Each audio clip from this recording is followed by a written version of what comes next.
Chapter 11. Edward ended up at the dump.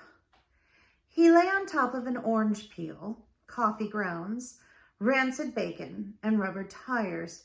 The first night he was on top of the garbage heap, and so he was able to look up at the stars and find comfort in their light.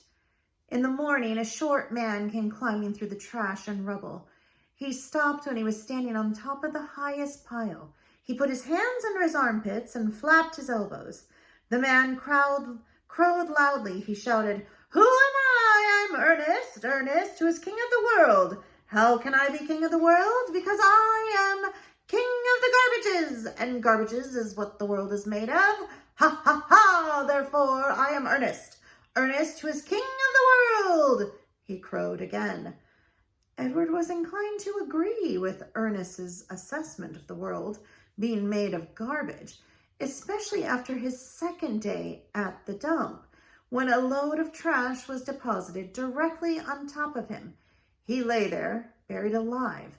He could not see the sky. He could not see the stars. He could see nothing. What kept Edward going, what gave him hope, was thinking of how he would find Lolly and exact his revenge.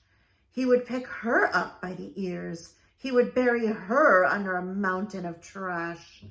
But after almost 40 days and nights had passed, the weight and the smell of the garbage above and below him clouded Edward's thoughts, and soon he gave up thinking about revenge and gave in to despair. It was worse, much worse than being buried at sea. It was worse because Edward was a different rabbit now. He couldn't say how he was different. He just knew that he was. He remembered again Pellegrina's story about the princess who had loved nobody. The witch turned her into a warthog because she loved nobody. He understood that now.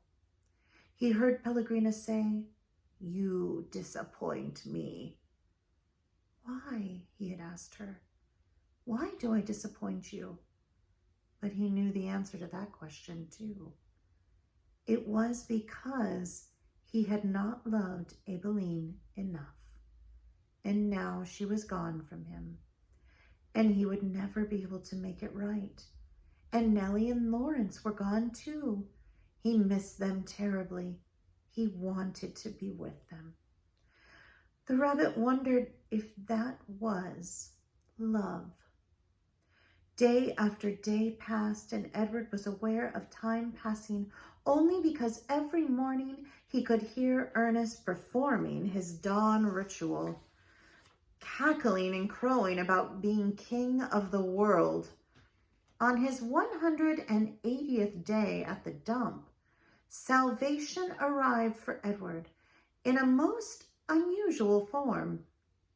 The garbage around him shifted, and the rabbit heard the sniffling and panting of a dog. Then came the frenzied sound of digging. The garbage shifted again, and suddenly, miraculously, the beautiful buttery light of late afternoon shone on Edward's face.